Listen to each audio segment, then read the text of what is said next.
Hermanos,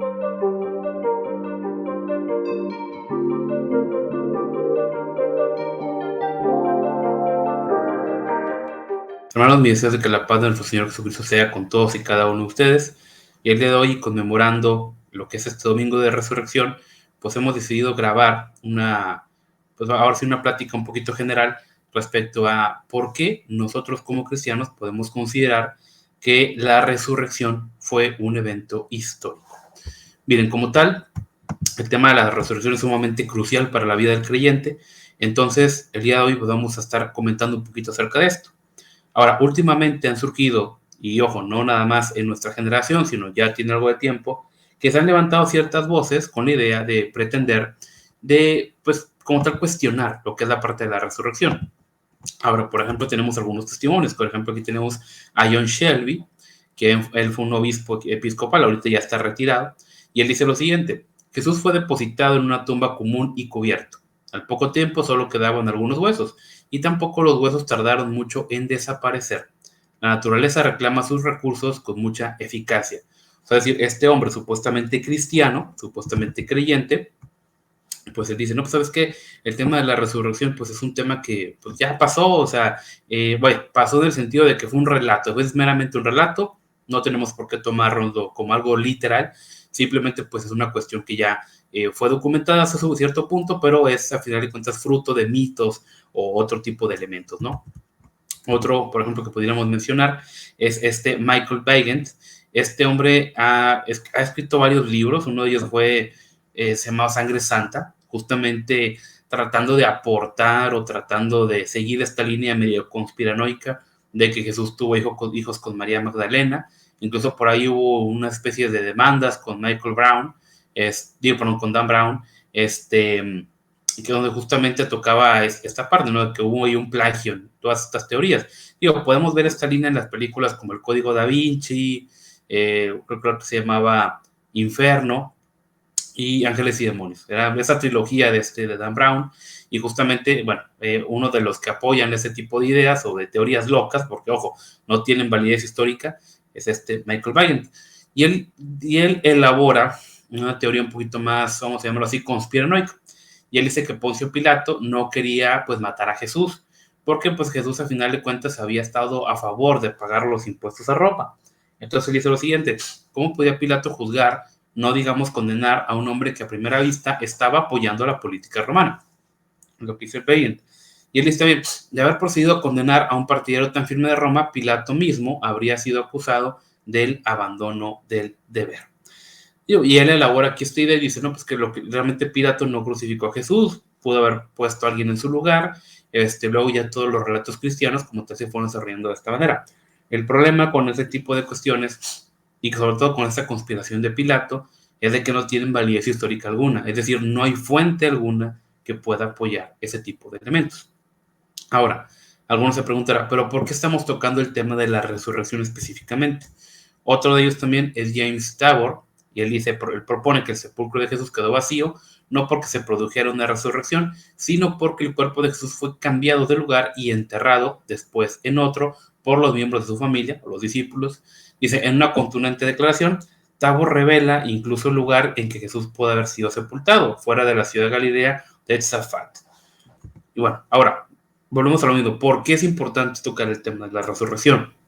Para esto vamos a irnos ahí a 1 Corintios 15, 13, 14, donde Pablo dice lo siguiente: y si no hay resurrección de muertos, entonces ni siquiera Cristo ha resucitado. Y si Cristo no ha resucitado, vana es entonces nuestra fe, nuestra predicación.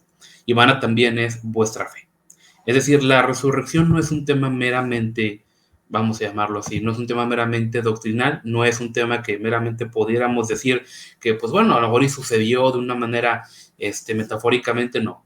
Pablo, en este sentido, dice, a ver, si la resurrección no ocurrió como tal, en cuerpo, físicamente, si no fue como tal, toda la fe cristiana es desechable, ¿sí? La resurrección es la columna vertebral y es el cimiento de lo que es la fe cristiana. Sin resurrección de Jesucristo no tenemos nada, ¿sí? Todo lo que es, toda la filosofía, metafísica, moral, etcétera, todo lo que es el cristianismo, si no hay resurrección, no hay nada, ¿sí? Se podría reivindicar el judaísmo, ¿verdad? Pero Sin una resurrección no tenemos absolutamente nada. Es por eso que es sumamente importante entender y comprender que como cristianos debemos defender la resurrección como un hecho histórico, no solamente como una cuestión que a alguien se le ocurrió o que es sentido figurado.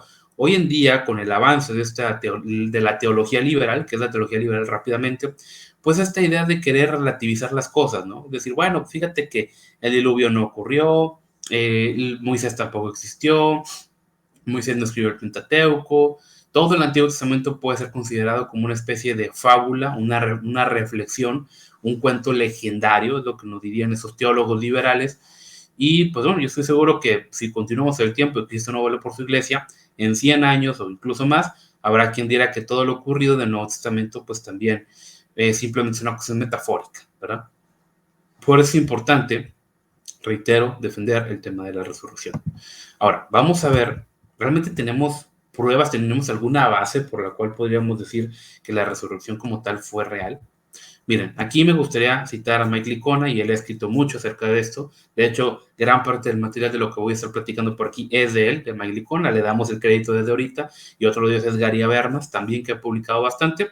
Digo, principalmente en inglés. Parte de lo que por aquí voy a estar comentando, pues ahora sí que son temas que se tradujeron. En su momento yo también estuve por ahí traduciendo algunas cosas. Ahora, Mike Licona también nos dice, cuando se trata de la resurrección de Jesús, descubrimos que los evangelios encajan en el género de las biografías antiguas. Sabemos que las biografías antiguas se concebían como escritos históricos de distintos grados. Tenemos relatos antiguos que no pueden explicarse convincentemente por el medio del desarrollo del legendario. Tenemos múltiples fuentes independientes, tenemos testigos presenciales y tenemos una cierta corroboración de personajes ajenas a los acontecimientos. Es decir, por ejemplo, pudiéramos hablar de ciertos autores griegos que hablaron de cosas muy fantasiosas, de animales que hablaban y cuánta cosa, ¿no? Entonces, bueno, pero ¿por qué no reivindicamos lo que dijeron ciertos autores de la antigüedad, ciertos autores griegos, egipcios, caldeos, etcétera? ¿Y por qué sí reivindicar, o por qué sí decir que el Nuevo Testamento como tal son documentos históricos? ¿Por qué? Porque desde el propio relato uno puede irse dando cuenta si es una biografía o si es un tema legendario, ¿sí? Por ejemplo, en la Biblia nos dice claramente cuando hay una visión. Por ejemplo, si Daniel tuvo una visión, Daniel entró en trance, Pablo vio una luz, pero como tal, la voz solamente la escuchó Pablo, no la escuchó los que iban con él. Igual con Juan, Juan vio una visión, no fue algo que se manifestara solamente en el terreno material, sino que fue una cuestión metafísica. Y la Biblia lo aclara y lo dice, a ver, esto fue una visión. Esto no pasó como tal en un terreno específico. Sí nos habla de eventos específicos como que el Mar Rojo se abrió, como que caían los soldados de Faraón, como ciertas guerras, ciertos lugares, etcétera y demás. Como las conquistas de Persia hacia los caldeos y la posterior también profecía de la conquista de Alejandro el Grande hacia el imperio persa. Eso, ahí vienen elementos históricos y vienen también ciertos relatos de corte, vamos a llamarlo así, legendario, ciertos relatos de corte metafísico. Entonces, cuando uno va a las biografías, cuando uno va a los evangelios principalmente, uno se da cuenta que no son elementos legendarios. No fueron escritos solamente por el simple cuestión de transmitir una mera idea filosófica, sino que quienes los escribieron trataron de realmente hacer una biografía. Ahora, si uno va a una biografía de algún personaje histórico, entre comillas, moderno, no sé, por ejemplo, vamos a ver la biografía de Isaac Newton, o de Marx, o no sé, de Lincoln, etcétera, uno puede ver que los biógrafos modernos, de partir del siglo XIX en adelante, tienen una estructura muy clara, fechas, nacimiento, continuidad, etc. Pero en el mundo antiguo no era así. En el mundo antiguo no había como tal el concepto de biografía oficial. Para empezar, no cualquiera sabía leer y escribir, o sea, el hecho que supieras leer y escribir ya era bastante. Entonces, si ya sabías leer y escribir, o que simplemente pudieras escribir, ya era pues un tema bastante considerable, ¿verdad? Entonces, en el caso de los evangelios, por cómo están escritos, vemos que realmente tienen un carácter biográfico, es decir, nunca pretendieron escribir algo de corte legendario, sino que trataron de explicarlo de una manera que realmente se entendiera como que era una biografía. Ahora, el objetivo, si uno va a los evangelios, la niñez de Jesús casi no aparece absolutamente nada. No hay datos. ¿Por qué? Porque no importan. Si vemos los evangelios, se enfocan en lo que es el legado de Jesús, es decir, su ministerio. Sí se habla de su nacimiento para expresar esa continuidad con los profetas del Antiguo Testamento, en este caso siendo principalmente Isaías, y mostrar a Jesús como ese Mesías, ese enviado de Dios, que ya había sido prometido por el mismo Dios y que como tal era una continuidad de lo que Dios ya había expresado en el Antiguo Testamento, y que no era simplemente un profeta más levantado, y que no era simplemente una corriente de pensamiento diferente o emanada como tal del judaísmo, sino que en Jesús se cumplían todas las promesas hechas desde los patriarcas y los profetas hasta llegar a dicha época. Entonces, es importante entender esto. El mejor biógrafo de Jesús ha sido Lucas. Lucas era un historiador, era una persona muy seria al momento de estar trabajando con esto. Incluso desde un sentido, vamos a llamarlo así, laico, se ha demostrado que Lucas era una persona que tenía mucho rigor, una persona que cuando escribía algo era porque lo sabía, porque realmente se metía, porque realmente investigaba. Incluso usó cierta terminología que otros historiadores romanos, pues ahora sí que por flojera a lo mejor, no fueron tan rigurosos como sí lo fue.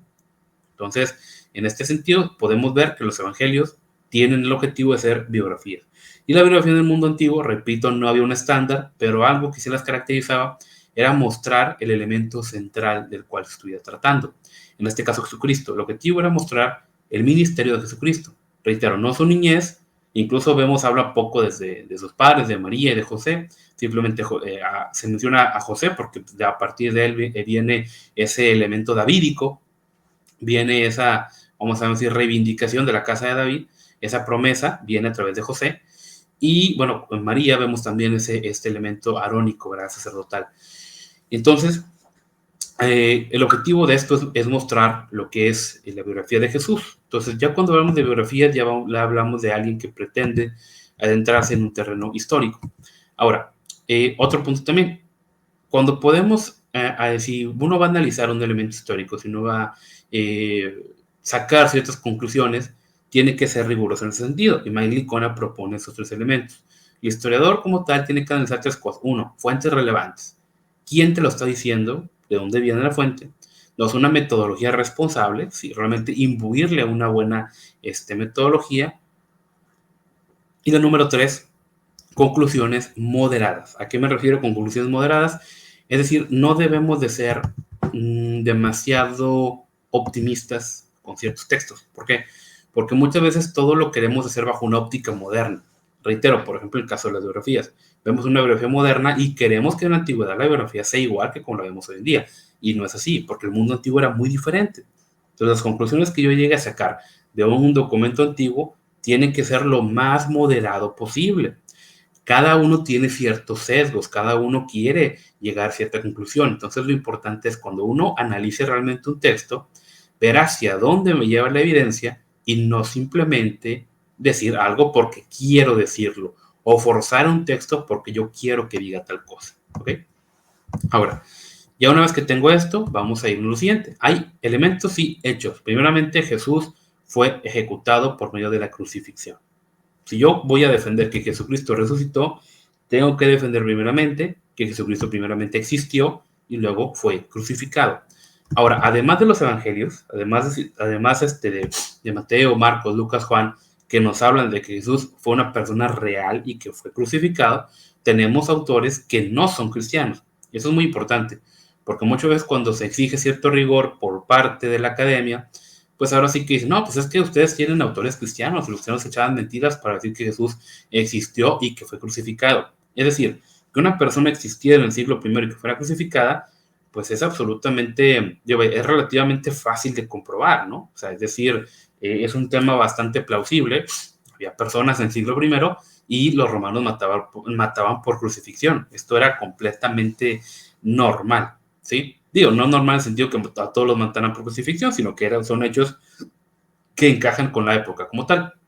Ahora, no solamente tenemos autores cristianos, tenemos, por ejemplo, a este historiador romano, Tácito, que dice que Jesús sufrió la pena capital durante el gobierno del emperador Tiberio, tipo nefasto Tiberio, por cierto. Entonces, ojo, hay quien dirá, oye, bueno, pues es que a lo mejor Tácito alguien le dijo y Tácito lo puso. No, a ver, Tácito era romano, él no era cristiano. Y de hecho él tenía una opinión bastante negativa de los cristianos. Entonces, el hecho que un historiador romano que no quiere a los cristianos admita y registre que hubo un Jesús y que fue muerto por crucifixión, pues bueno, o sufrió la pena capital, bueno, ya te das cuenta que pues, es una fuente externa que comprueba este punto. Otro de ellos fue Flavio Josefo, este historiador. Ojo, y aquí diremos que Flavio Josefo pues, a lo mejor era judío, o a lo mejor estaba, vaya, era simpatizante, ¿no?, de la fe cristiana. A lo mejor alguien podría poder pensado esto. Pero no, Josefo recibió una formación de tipo farisea. Y recordaremos que los fariseos no veían con muy buenos ojos a los cristianos. Entonces, el hecho que Flavio Josefo nuevamente muestre, en este caso, o comente, que pues como tal hubo un Jesús y que este Jesús pues también fue crucificado, pues también nos da otra fuente a la lista. Otro de ellos por también, y otro es Bar Serapión, ¿sí?, que era un tipo que era pagano, tipo que no era cristiano, también registra esto, que Jesús fue ejecutado. Incluso el Talmud, la tradición oral de los judíos, registra que hubo un Jesús, se lo conoce como Yeshua, y dice que fue colgado. Entonces, tenemos fuentes de judíos, tenemos fuentes de corte greco-romano, que nos dicen que hubo un Jesús y que ese Jesús fue ejecutado. Entonces, ¿Jesús fue ejecutado por medio de la crucifixión? Sí. Y, reitero, hay fuentes con las cuales uno puede trabajar. Ahora, número 2, ¿pudo sobrevivir? Hay quien, alguno podrá comentar esto. Y oye, pues sí, o sea, Jesús fue crucificado, pero pues también él pudo haber sobrevivido, ¿no? Es decir, pudo haber, como dicen por ahí los musulmanes, a lo mejor a Jesús se desmayó, lo pusieron en el sepulcro y luego después ya alguien vino y lo sacó, ¿no? A ver, por ejemplo, Josefo nos habla que 3 de sus amigos fueron crucificados cuando cae Jerusalén. Dice, no especifica cuánto tiempo habían estado en la cruz, pero intervino el comandante romano Tito, que ordenó que los 3 fueran descolgados inmediatamente y se les diera la mejor atención médica que Roma podía ofrecer. Y aún así, 2 de ellos murieron. Es decir, bajo las mejores condiciones del imperio, pues era un elemento bastante alto, era una probabilidad bastante alta que fueras a morir, ¿sí? Ahora, tenemos que recordar esto, los romanos eran expertos asesinando gente. De hecho, los romanos fueron el primer, vamos a llamarlo así, ejército ya como tal especializado y capacitado específicamente para ese tipo de labores. Para ser un soldado romano era un entrenamiento bastante duro. Había una especie de leva, había una especie de convocatoria, y no a todos se podían ser soldados, o sea, era una disciplina tremenda. Entonces, los soldados romanos eran expertos en esto, porque si dejaban sobrevivientes, bajo una orden muy estricta, o si crucificaban a alguien y lo dejaban con vida, ellos incluso podían morir. Incluso la maquinaria romana, reitero, tuvo el control del Mediterráneo pues por casi 1000 años. Entonces eran expertos matando gente los romanos. O sea, no eran no eran novatos en esto. Además que la crucifixión, todo lo que implicaba, todos los daños que había, simplemente por un golpe de calor te puedes morir, por un tema de insolación, deshidratación, etcétera. O sea, el hecho de que combines toda la violencia y todo lo que había en la cruz, ya más aparte que Jesús sufrió más violencia de la acostumbrada durante la crucifixión, pues podríamos decir que no, o sea, realmente no había probabilidad de que Jesús fuera, se pudiera recuperar. Simplemente fíjate, o sea, después de todo lo que lo golpearon, después de todo lo que le hicieron, aparte de estar no solamente colgado, sino clavado, haber perdido mucha sangre, a pesar de eso, que te encajen espinas en la cabeza y luego que te atraviesen el pecho con una lanza, y luego aparte que te envuelvan en una sábana y te metan adentro de una cueva, pues, a ver, realmente nadie puede sobrevivir a eso. O sea, no es algo plausible. Además de que hay una guardia, incluso la Biblia nos dice que se puso una guardia para evitar que alguien viniera por el cuerpo. Y reitero, los romanos eran gente muy disciplinada. Si te dormías en una vigilia, en una especie de guardia, pues podías morir. Ellos sabían que era un tema muy importante, era un tema muy delicado dormirse mediante, ahora sí, el ejercicio del deber. Ahora, segundo, los discípulos de Jesús creyeron que resucitó y se les apareció, ¿sí? Por ejemplo, primeramente, aquí hay elementos que hay que rescatar. A ver, ¿quiénes fueron los que empezaron a decir que Jesús resucitó? Fueron los discípulos. Ahora, aquí hay mucha, vamos a llamarlo así, aquí hay mucha, a veces debate en este punto, porque dicen, bueno, pues que los discípulos ya sabían, ¿no? Los discípulos ya estaban predispuestos, ¿no? A creer en esta parte de la resurrección por ciertos puntos. El tema es de que no tanto, ¿eh? Por ejemplo, en su momento Pedro le dice a Jesús, oye, pues, ¿para qué vamos a Jerusalén? No es necesario que mueras, ¿no? En su momento, cuando arrestan a Jesús, todos huyen. Pedro trata de cortar la oreja allí al siervo del sumo sacerdote. Y esto es lo que está en la Biblia. O sea, la Biblia, los evangelios como tal, podemos hablar que son relatos fidedignos porque no tratan de ensalzar a los protagonistas. Podemos ver justamente que, al contrario, los evangelios son bastante realistas e incluso hablan mal de la gente que está ahí, ¿no? Cuando dice, ¿no?, que los apóstoles se durmieron, y cuando dice que Pedro le cortó la oreja al sumo sacerdote, y cuando perdón, al siervo del sumo sacerdote, y cuando dice que las mujeres fueron las primeras en reconocer el sepulcro, y cuando dice que los apóstoles no creían, tú dices, a ver, si yo quiero manipular el lenguaje, si yo quiero manipular a alguien mediante algo escrito, pues yo voy a hacer que quede muy bonito, ¿no? Voy a, como se dice coloquialmente, echarle crema a los tacos. Pero vemos que los relatos no son así. Al contrario, son muy realistas. Incluso cuando estás leyendo te das cuenta que, pues vaya, el autor parece que realmente se enfocó en decir la verdad, no en adornar los hechos, ¿no? Entonces es un tema también que es bastante relevante. Ahora, sabemos de esto porque, uno, Pablo habla acerca de esta situación, hay tradiciones orales o que se transmitieron dentro de la iglesia primitiva. Por transmisiones orales me refiero a que antes de ponerlo por escrito empezaron a circular a manera ahora sí que de tradición oral, que posteriormente fueron escritas en los evangelios del resto de las cartas paulinas, y después tenemos también las mismas obras de la iglesia cristiana. Por ejemplo, vamos a ver la siguiente. En 1 Corintios 15, del 3 al 8 dice, porque yo os entregué en primer lugar lo mismo que recibí. O sea, Pablo le dice a los corintios que él recibió algo, alguien le dijo a él algo. ¿Y qué es ese algo?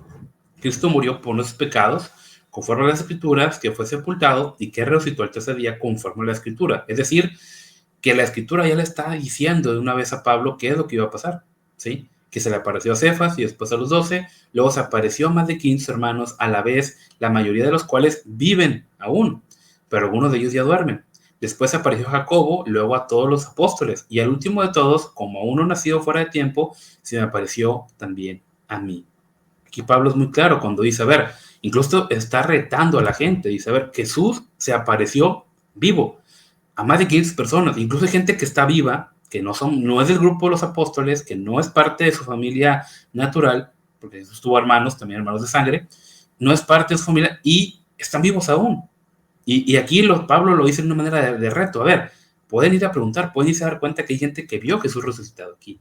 O sea, no fue no nada más a nosotros, sino que hubo mucha gente que lo vio vivo, ¿sí? Ahora, y lo podemos ver porque después, para los cristianos de la era de los padres más llamados padres apostólicos, pero de esa era, lo creían también. O sea, es decir, el hecho que Jesús resucitó era un tema que se creyó desde el momento. Por ejemplo, Clemente de Roma le dice a los corintios, por tanto, habiendo recibido órdenes y una completa certeza producida por la resurrección de nuestro Señor Jesucristo, y creyendo en la palabra de Dios, se fueron con la certeza del Espíritu Santo, predicando las buenas nuevas de que el reino de Dios está cercano. O sea, es decir, ya aquí vemos que desde el siglo primero ya existía la idea que Jesús había resucitado físicamente. Policarpo de Esmirna, también, de la zona griega, dice, porque estos no amaron el tiempo presente, sino aquel que murió para nuestro beneficio y fue resucitado por Dios para nuestro bien. O sea, es decir, aquí ya podemos ver que justamente ya había gente que creía que Jesús resucitó, reitero, desde el inicio, ¿sí? Ahora, aquí vamos a ver las objeciones. Hay quien dirá, bueno, sí, pero es que solamente los cristianos creían que Jesús resucitó de los muertos. O sea, obviamente, pues, hay gente que cree, no, pues es que ellos eran una secta y ya estaban manipulados, se convencieron de que eso fue lo que vieron. Y aquí es un punto muy importante. Los mentirosos no son buenos mártires, ¿sí? ¿En qué me refiero con esto? A ver, ¿qué ganaban los apóstoles? ¿Qué ganaban estos predicadores al decir que Jesús había resucitado? O sea, a ver, no ganaban absolutamente nada. Al contrario, si uno va a la escritura, uno puede darse cuenta que incluso murieron. Por ejemplo, la Biblia dice que murió Santiago, nos habla también después, bueno, ya por tradición sabemos que cómo murieron el resto de los apóstoles, nos habla también de que hubo persecución, cómo mataron a Esteban y otros más. Entonces vemos que desde el inicio ser cristiano era un tema peligroso, no ganabas absolutamente nada, de hecho todo lo contrario. ¿Qué es lo que nos dice la Biblia? Que los fariseos le dieron dinero a los sacerdotes, perdón, a los soldados, para que dijeran, bueno, digan que se quedaron dormidos y para que no los maten, porque era pena de muerte que te quedaras dormido durante una vigilia, pues vamos a interceder por ustedes.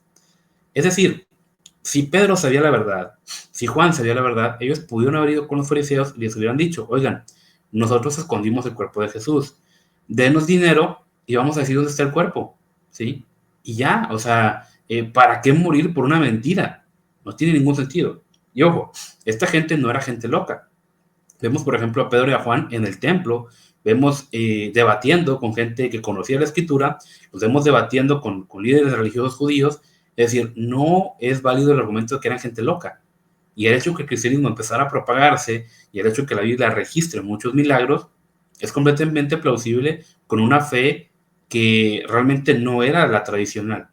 Por ejemplo, los judíos habían construido un pegamento social a base del judaísmo, a base de sus tradiciones, pero obviamente tenían cierta raíz que obviamente venía de lo divino, que era la parte profética, la entrega de la ley y los profetas y demás. Pero, por ejemplo, otro tipo de religiones como la griega o como la romana, que era una copia de la griega, como tal se basaban en ensalzar al ser humano. Los romanos hacían dios al emperador, los griegos habían hecho a los seres humanos como si fueran dioses, y como tal la religión se propagaba, una, pues mediante la guerra, otra mediante una especie de sincretismo, conveniencia, etcétera. Realmente nunca hubo una nación que tratara de imponer como tal una religión única. Por ejemplo, los romanos creían esta idea de que, bueno, tú puedes tener los dioses que tú quieras siempre y cuando también le presentes incienso al emperador, porque pues el emperador es el dios y conforme a él armamos una especie de pegamento social. Pero tú puedes tener a los dioses que quieras. Los griegos también, los griegos como tal no les importaba mucho qué dios estuvieras tú. O sea, realmente, desde un punto de vista histórico, no hubo muchas naciones que realmente impusieran su fe, sino todo lo contrario. Realmente no era un tema bastante relevante. Tú puedes tener los que quisieras, siempre y cuando así que en la sociedad en la cual vivieras, pues ofrecieras pleitesía al dios principal como uno más que ahora sí que del panteón, ¿no? Entonces, cuando hablamos de las objeciones, podemos ver que justamente los apóstoles eran gente que uno lo confirmó hasta la muerte. Ellos no ganaban nada mintiendo. Y reitero, ellos no fueron gente que fue manipulada por otros. En quien no, pues que ellos manipuló. ¿Quién los manipuló? Ellos fueron los que empezaron a decir y confirmaron que Jesús había resucitado. Y reitero, no ganaban absolutamente nada haciendo esto, sino todo lo contrario.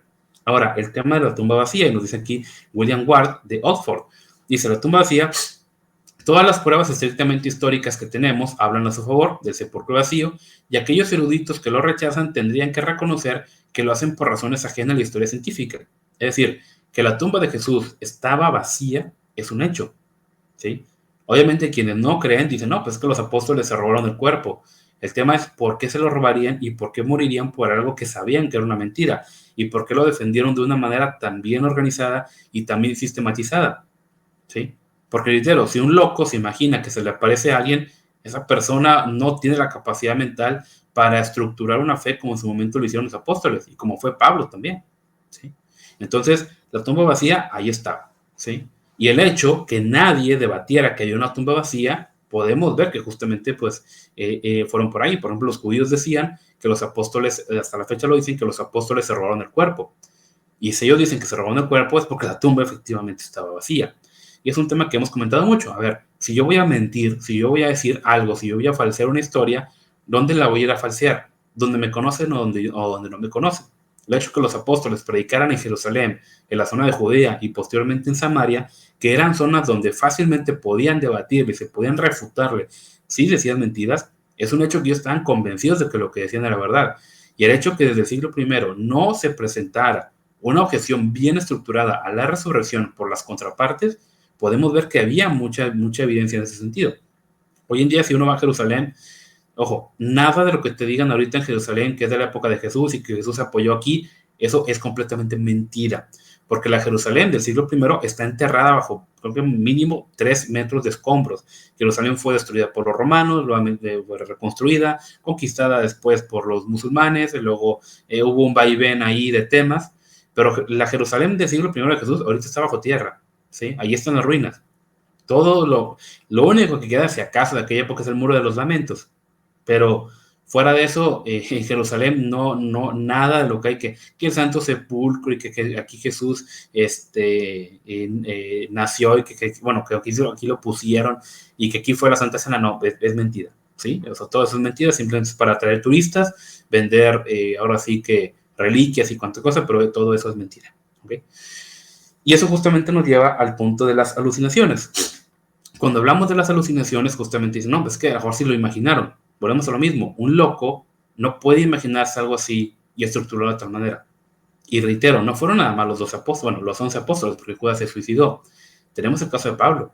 Pablo era una persona muy bien formada en el mundo antiguo en su momento, y también tenemos a gente que es completamente ajena. Por ejemplo, los hermanos de Jesús. La Biblia nos habla de Santiago, ¿sí? O Jacobo. ¿Por qué hoy en día se habla te dice que Santiago es Jacobo? Porque durante mucho tiempo Jacobo fue Saint Jacob, y Saint Jacob se fue repitiendo tanto, Saint Jacob, y eso fue deformándose hasta convertirse en Santiago, ¿sí? Ahora, una mujer liberal, que como tal no es conservadora en este sentido, ya nos dice, de la Universidad de Boston, sé que en su opinión lo que vieron era el Jesús resucitado. Esto es lo que dicen toda la evidencia histórica posterior da fe de su convicción que esto es lo que vieron. No estoy diciendo que vieran realmente a Jesús resucitado. Yo no estaba ahí. No sé lo que vieron, ¿sí? Pero como historiadora sí sé que deben haber visto algo. O sea, aquí, reitero, esta gente está confirmando que Jesús, que los apóstoles vieron algo. Que ese algo ellos no saben qué es lo que vieron los apóstoles, pero ellos están confirmando que ellos vieron algo, ¿sí? Y reitero, quien dirá, oye, pues fueron mediante alucinaciones. Y reitero, una alucinación no puede ser colectiva a ese nivel. Ni para 11 personas, ni para más de 500 que afirmaban que Jesús había resucitado. Y reitero, usualmente las alucinaciones y los problemas mentales no son cosas buenas solamente, ¿sí? Me ha tocado a mí también tratar con gente que ha tenido problemas mentales, gente que tiene problemas con alucinaciones, y no ven cosas buenas, ¿sí? Era eso que se les apareciera Jesús y que les diera instrucciones y que les diera la gran comisión y que vieran cosas ahora sí que tan hermosas, tan maravillosas, podemos darnos cuenta que no era así. Y reitero, el cristianismo no se expandió mediante la espada. La Biblia es muy clara en esto. Se expandió mediante la conversión, mediante el debate, mediante los milagros. Un tema nunca antes visto en ese tema. Incluso Napoleón lo decía. Decía, bueno, Alejandro Magno, yo, etcétera, construimos imperios sobre la fuerza. Pero Jesús construyó un imperio sobre el amor. O sea, esto es algo completamente inverosímil, ¿no? Tercero, la conversión de Pablo, ¿sí? Ahora, ¿quién era Saulo de Tarso? Hay un libro muy bueno que justamente se llama Apóstol para las Naciones, de César Vidal, que es la biografía justamente de Saulo, de Pablo. Y volvemos a lo mismo, el tema es de que los mentirosos no son buenos mártires. Recordemos que en su momento a los cristianos los mataron por afirmar que Jesús había resucitado, pero siempre les dieron la oportunidad de retractarse. Si tú sabías activamente que estabas mintiendo, que estabas lucrando con la fe, oye, pues al momento que te ponen la espada en el cuello por una mentira, tú dices la verdad, ¿sí? Entonces, ¿por qué murieron? ¿Por qué subieron muertes tan terribles? Y por qué esta gente que lo dio todo por predicar un mensaje, estaban convencidos de que era verdad. Y reitero, ¿quién era Saulo? Era una persona que venía de lo más tradicional de la sociedad judía. Era una persona formada, era ciudadano romano. ¿Por qué era ciudadano romano? No lo sabemos. Muy posiblemente su familia había hecho un favor muy grande al Imperio Romano y por eso les habían dado la ciudadanía. No sabemos qué puede haber sido eso. Pablo era una persona muy conservador, instruido a los pies de Gamaliel, un alto maestro muy reconocido por los judíos hasta la fecha. Entonces, que una persona se convirtiera de esa manera, o sea, podemos dar fe que no era un loco, no era cualquier persona, ¿sí? Ahora, el tema de la evidencia primaria y secundaria. Cuando hablamos de evidencia primaria, hablamos de alguien que de primera mano ve algo. Y por secundaria, podíamos derivarlo de alguien que podría ser manipulado por algún otro elemento. Por ejemplo, hay gente que es manipulada para entrar en esos famosos esquemas Ponzi, piramidales. Es decir, hubo una persona que le vendió una mentira a otra persona y la otra lo creyó. En el caso de Pablo, a Pablo nadie lo evangelizó. Pablo nadie le dijo que Jesús había resucitado. A él se le apareció, ¿sí? Y se le apareció físicamente.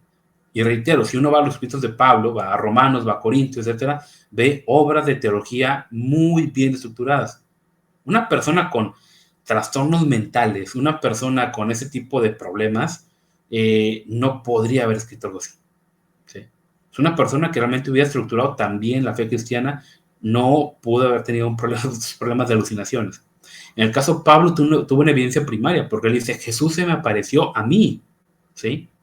No fue una visión, se me apareció a mí, ya resucitado. No fue que Pedro le predicara, o que Juan, o que Jacobo, no. A alguien, dice, a mí se me apareció Jesús, ¿sí? Entonces, reitero, o sea, un acérrimo enemigo de la fe cristiana convirtiéndose por alguien así, por algo así, pues podemos darnos cuenta que algo pasó, ¿sí? Otro también es la conversión del escéptico Santiago, ¿sí? Santiago Jacobo, hermano de Jesús, hermano biológico, y sabemos que él existió y sabemos que no era convertido porque en toda la escritura nos dice que Jesús era el único que estaba ahora sí que en su ministerio. Incluso en cierto momento le dice a la gente, ¿no? ¿Quién es mi madre y quiénes son mis hermanos? Ustedes, que lo que escuchan mi palabra, ¿no? No aquellos. Incluso uno puede ver también cómo cuando Jesús le encarga a Juan, a María, tiene completo sentido. ¿Por qué? Porque sus hermanos no eran convertidos, ¿sí? Sus hermanos no eran convertidos. Entonces, Jesús quiere que alguien que sí es parte de los discípulos, alguien que sí está dentro de su círculo, cuide de María y que se hace puente, ¿no?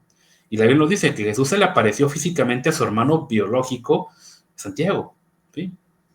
Ahora, José, o sea, y reitero, sabemos que la figura de Santiago como hermano de Jesús existe porque nuevamente el historiador Flavio Josefo lo comenta, dice hermano de Jesús, como él conoció como el Cristo, cuyo nombre era Santiago, nombre justo. Incluso para los judíos Santiago era una persona muy bien reconocida porque era una persona muy observante de la ley de Moisés.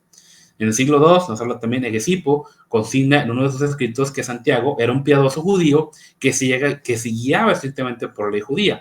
Pero para lo que nos ocupa, es más importante saber que también tenemos pruebas de que Santiago no fue seguidor de Jesús durante el tiempo de la vida y ministerio terrenal de este. Ojo, sabemos de Santiago en este caso y podemos suponer que Santiago, antes de ser un seguidor de Jesús, antes de ser cristiano, ya era una persona que estaba muy encaminada a la ley judía. Es decir, así como Pablo se había formado y, bueno, económicamente tenía los medios, Santiago, no con los medios, pero sí con la misma devoción, era una persona que se guiaba mucho por la ley judía, ¿sí? Y reitero el testimonio de Jesús hacia Juan, en Hechos y Gálatas también podemos ver a la figura de Santiago. Ahora, ese es un punto ahí muy importante. ¿Por qué Santiago no se convirtió cuando Jesús estaba vivo? ¿Quién habrá preguntado? Entonces, alguien por ahí dice lo siguiente, a ver, si tú tienes un hermano y tu hermano ya hay el antecedente, que hubo un nacimiento virginal y que es perfecto y que todo lo hace bien, dice, muy posiblemente no lo creería, porque es mi hermano, ¿sí? Como que siempre hay esa lucha de poder internamente dentro de las familias. Y justamente aquí es lo que se hace esta pregunta.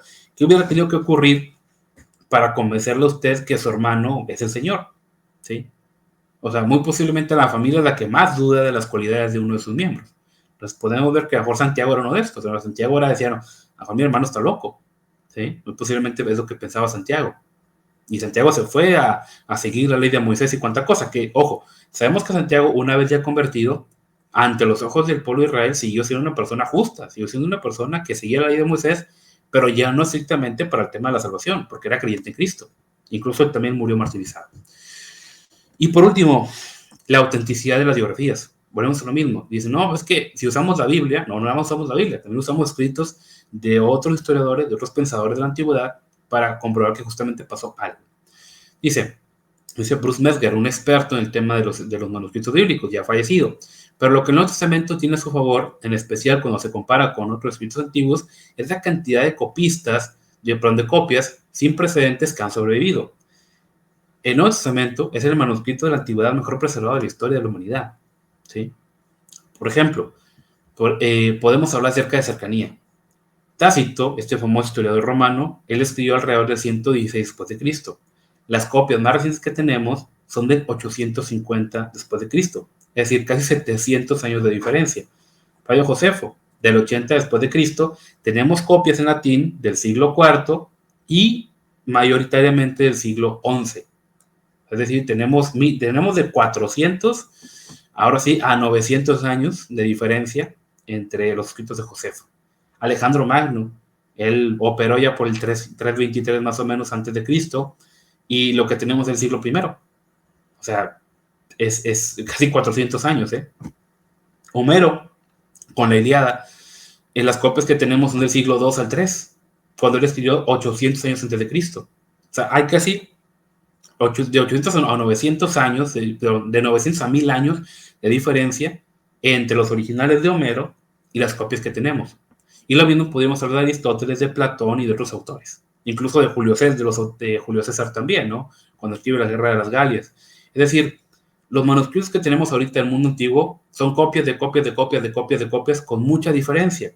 Y no veo a la gente cuestionando a Tácito, no veo a la gente cuestionando si Alejandro Magno existió, no veo a la gente cuestionando si Homero escribió como tal la Ilíada, o Aristóteles, o a Platón, ¿sí? No con el mismo rigor que se critican la fe cristiana. En cambio, fíjense, del Nuevo Testamento tenemos más de 1000 copias, ¿sí? Que nos han llegado hasta la actualidad. De la Ilíada tenemos 650, ¿sí?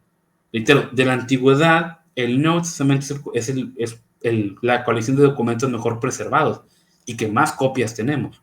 Y esto justamente nos ayuda. ¿Por qué? Por un lado tenemos el tema de los papiros, ¿sí? Por ejemplo, el Nuevo Testamento, tenemos el papiro Chester Beatty. Este papiro tiene aproximadamente, fíjense, este data del año 200, cuando los sucesos acontecidos en el Nuevo Testamento son del siglo I. Es decir, hay 100 años de diferencia, ¿sí? O los papiros de Martin Brodmann, datan también del año 200 aproximadamente, y contienen 2/3 del Evangelio de Juan, contienen porciones de los Evangelios de Lucas y Juan, que también datan del siglo III. Es decir, de 100 a 200 años del Nuevo Testamento. O el famoso papiro P52, ¿sí? El papiro P52 es aproximadamente del año 100 a 150, incluso hay quien dice que es un poquito antes del 100. Y ojo, fíjense lo interesante, porque justamente todo lo que pasó en la época de Jesús fue allá del 33 en adelante, bueno, 33 en adelante, ¿sí? Todo fue escrito en un lapso de aproximadamente, después de 20 años, hay quien dice que se empieza a escribir, pero concretamente a finales del siglo I, ya por el 90. Es decir, que pudiéramos, el papiro P52, podríamos decir que incluso fue una copia del original, porque tuvo 30, 50 años de diferencia entre el original y la copia, ¿sí? Si comparamos estas fechas, 50 años, 100 años, 200 años, 300 años, a diferencia de todo lo que hay en el mundo antiguo, podemos ver que lo que tenemos, lo que nos ha llegado del Nuevo Testamento, es mucho más cercano a los originales, ¿sí? De lo que otros manuscritos que tenemos del mundo antiguo. Y esto nos ayuda bastante. Aquí tenemos a la izquierda el P52, ese fue encontrado en la basura, ¿sí? Es un cachito que se encontró del Evangelio de Juan, y el Chester Beatty, ¿sí? Entonces podemos ver justamente que esto nos ayuda bastante, porque podemos ver que desde el inicio lo que nos ha llegado es lo que es, ¿sí? Ahora, también tenemos muchas cantidades de manuscritos. Ojo, copias del Nuevo Testamento tenemos 1000, pero si hablamos de fragmentos, oye, libros de Juan por separado, libros de Mateo, Apocalipsis, etcétera, vemos que tenemos más de 20,000, más de 25,000. En el año 306, del siglo III, tenemos 306 copias del Codex Sinaiticus, del Codex Vaticanus, ¿sí? Tenemos 2,856 del siglo V, siglo VIII, del estilo cursivo. Tenemos de 8,000 a 10,000 copias en latín. Tenemos 2,403 diccionarios y tenemos más de 8,000 copias en etiópico, en armenio y en eslavo. Oye, ¿y por qué nos ayuda a tener copias en diferentes idiomas? Porque si queremos afirmar que la Biblia nos llegó y lo que tenemos es lo que es, y que no alguien le cambió, ahora sí que de una manera arbitraria, es porque lo podemos comparar. Si tú traduces un libro a múltiples idiomas y tu objetivo es añadirle, oye, si los etíopes añadieron, los etíopes tienen algo diferente a los armenios, y los armenios a los eslavos, y los eslavos a lo de los griegos, y a los del latín. Pero cuando uno analiza los evangelios en etiópico, en armenio, en eslavo, en latín, en griego, etcétera, uno puede darse cuenta que van por la misma línea. Oye, hay problemas ortográficos, hay errores de copiado, sí, hay errores, pero se han conservado casi en un 99% de cómo eran originalmente. Y los cambios o las diferencias no son temas doctrinales, son temas de conectores, de ortografía, de lenguaje, problemas de traducción como tal, pero el mensaje se ha mantenido intacto en este sentido, ¿sí? Tenemos gran cantidad de copias en gran cantidad de idiomas, lo que justamente hace sumamente difícil el mantener un solo canon, vamos a llamarlo así, manipulado o añadido. Si hay quien dice que después la Biblia se manoseó y se alteró, que muestre las pruebas porque no las hay. Al contrario, las pruebas que tenemos justamente dicen lo contrario, que al tener múltiples copias del Nuevo Testamento en múltiples idiomas y en grandes cantidades, vemos vamos a llamarlo así, vemos una obsesión por la iglesia porque la gente pudiera tener acceso a ese tipo de documentos. Más allá de manipularlo jerárquicamente, como después sí lo hizo la Iglesia Católica, sí hay el objetivo de que la gente aprenda, de que la gente se acercara, en este caso, a la escritura. ¿Okay? Entonces, Norman Geisler y William Nix dicen lo siguiente: el Nuevo Testamento entonces no solo sobrevivió en más manuscritos que cualquier otro libro de la antigüedad, sino que sobrevivió en una forma más pura que cualquier otro gran libro, en una forma que es pura 99.5%. ¿Sí? Y por último, pues quiero citarles como tal la cita de Lucas 24, del 5 al 6. ¿Por qué buscáis entre los muertos al que vive? No está aquí, sino que ha resucitado. Entonces, hermanos, como tal, cuando hablamos de la resurrección, no es un tema meramente que lo creemos porque lo creemos, sino que hay bases históricas muy buenas por las cuales uno puede comentar que efectivamente Jesucristo resucitó, ¿sí? Y una última objeción que podemos platicar es de que, como lo hemos platicado en otros videos, pues realmente podemos primeramente apelar que el tema de Jesús por la resurrección de Jesús fue un milagro, ¿sí? Entonces, como por ahí aquí también lo diría Mike Licona, nuevamente lo voy a citar: ¿aceptamos la existencia de Dios y la posibilidad de que pueda resucitar a alguien entre los muertos? ¿Sí? Si podemos comprobar, si podemos hablar de que Dios existe, como ya lo hemos comentado por aquí en otros videos, y que Él tiene poder para hacer milagros, y que el tema de la resurrección es un hecho muy bien documentado históricamente hablando, podemos decir que sí, efectivamente Jesús fue resucitado, y quien lo resucitó fue Dios a través del Espíritu Santo. Amén. Entonces, a través de esto podemos decir que no, que la fe cristiana tiene una base muy sólida y podemos apelar a esas bases sólidas. Y que no es un tema moderno, que desde el inicio los apóstoles tenían el objetivo de demostrar que realmente la fe cristiana tenía bases muy firmes y que lo que decían no lo decían en sentido figurado, sino que lo decían de una manera real, tan real que incluso estuvieron dispuestos a morir por esto. Hermanos, mi deseo es que Dios los bendiga y nos veremos después en otra emisión. Hasta la próxima.